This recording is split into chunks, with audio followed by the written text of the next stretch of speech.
నమస్తే welcome to our channel నేను సిరి నరేంద్ర మోదీ సారథ్యంలో భారతీయ జనతా పార్టీ తిరుగులేని శక్తిగా ఎదిగింది. కాశ్మీర్ నుంచి కన్యాకుమారి వరకు, గుజరాత్ నుంచి అరుణాచల్ ప్రదేశ్ వరకు అన్ని రాష్ట్రాలలో బలం పెంచుకుంటూ పోతుంది బీజేపీ. మోదీ షా ద్వయానికి ఏదైనా అసంతృప్తి ఉంది అంటే అది ఆంధ్రప్రదేశ్ విషయంలోనే.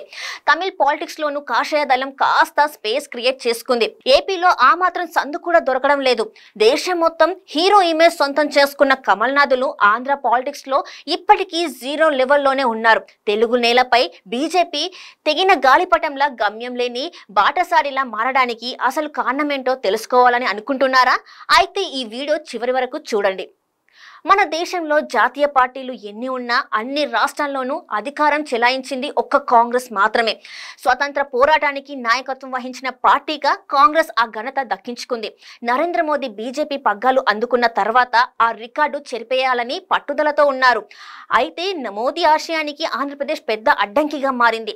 ఆర్టికల్ 370 రద్దు, అయోధ్యలో రామ మందిరం నిర్మాణం వంటి అసాధ్యం అనుకున్న కార్యాలను సాధించి చూపించిన నరేంద్ర మోదీకి ఏపీ పాలిటిక్స్ అంతు చిక్కడం లేదంటే ఎవరైనా ఆశ్చర్యపోవాల్సిందే. హిందుత్వ ఎజెండాకు తోడు స్థానిక సామాజిక సమీకరణలు, ప్రాంతీయ పార్టీల మధ్య విభేదాలను తమకు అనుకూలంగా మార్చుకోవడంలో మోదీ షా ద్వయానికి మించిన వాళ్ళు ఈ దేశంలో ఇంకెవరూ లేరు. అంతటి ఉద్దండులు ఆంధ్రప్రదేశ్ లో అనుకున్న ఫలితాలు సాధించలేకపోతున్నారు. ఇద్దరు ఎంపీలతో ప్రారంభమైన భారతీయ జనతా పార్టీ అంచెలంచెలుగా ఎదుగుతూ దేశ రాజకీయాలను శాసించే స్థాయికి చేరుకుంది. అయోధ్యలో రామ మందిరం కోసం సీనియర్ నాయకుడు ఎల్కే అద్వానీ చేసిన రథయాత్ర హిందీ రాష్ట్రాలలో బీజేపీ ఫాలోయింగ్ పెంచింది. అదే సమయంలో అద్వానీ సొంత రాష్ట్రం గుజరాత్ కాషాయ రాజకీయాలకు సెంటర్ ఆఫ్ అట్రాక్షన్ గా మారింది. ప్రస్తుత ప్రధాని నరేంద్ర మోదీ అద్వానీ శిష్యుడే. గుజరాత్ ముఖ్యమంత్రిగా ఆ రాష్ట్రంలో చేసిన అభివృద్ధినే ప్రచార హస్తంగా జాతీయ స్థాయిలో బీజేపీని అధికారంలోకి తెచ్చారు మోదీ. అప్పటి నుంచి బీజేపీ జయయాత్ర కొనసాగుతుంది. క్రమంగా బలం పెంచుకుంటున్నారు కమలనాథులు. 2019 లోక్సభ ఎన్నికల్లో కర్ణాటకలో క్లీన్ స్వీప్ చేసింది బీజేపీ. తెలంగాణలో 4, కేరళలో 1 ఎంపీ సీట్ సాధించారు. ఆంధ్రప్రదేశ్, తమిళనాడు రాష్ట్రాలలో 0తో సరిపెట్టుకోవాల్సి వచ్చింది. వచ్చే ఎన్నికల్లో తెలంగాణ, కేరళ రాష్ట్రాలలో మరిన్ని సీట్లు సాధించడానికి ప్లాన్ చేస్తుంది బీజేపీ హైకమాండ్. హిందీ భాషను, హిందీ రాజకీయ పార్టీలను వ్యతిరేకించే తమిళనాడులో బీజేపీ డక్అవుట్ అవ్వడం ఆశ్చర్యకరం కాదు. ఈ మధ్య అన్నాడీఎంకే సైతం కమల్నాథులకు కటిఫ్ చెప్పేసింది. అంటే వచ్చే ఎన్నికల్లోనూ అరవనాడులో గుండు సున్నా గ్యారంటీ అనుకోవచ్చు. ద్రావిడ పార్టీల సపోర్ట్ లేకుండా కాంగ్రెస్ కూడా తమిళ గడపలో రాజకీయంగా పెద్దగా ప్రభావం చూపించలేదు.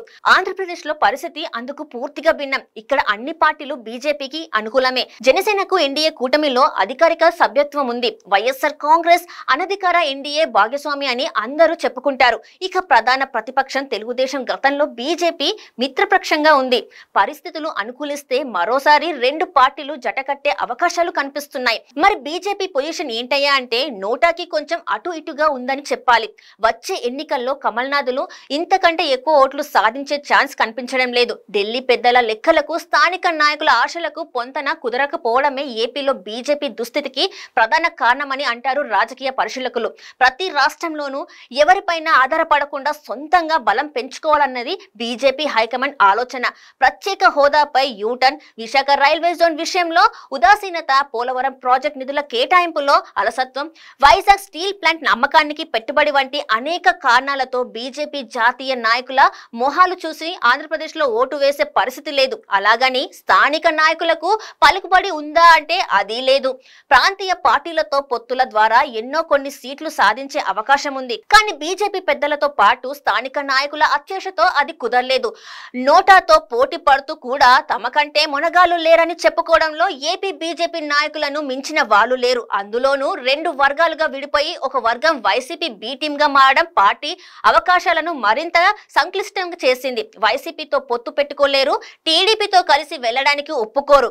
ఈ కారణాలతో ఏపీలో కమలం గుర్తు తెగిన గాలిపటంలా వాస్తవం మరిచి నేల విడిచి సాము చేస్తుంది.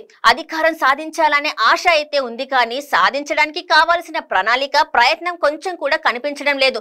ఢిల్లీ పెద్దలు, స్థానిక నాయకుల ఆలోచనలు ఇలాగా ఉన్నంత కాలం ఆంధ్రప్రదేశ్ లో బీజేపీ రాత మారే ఛాన్స్ లేదంటున్నారు పరిశీలకులు.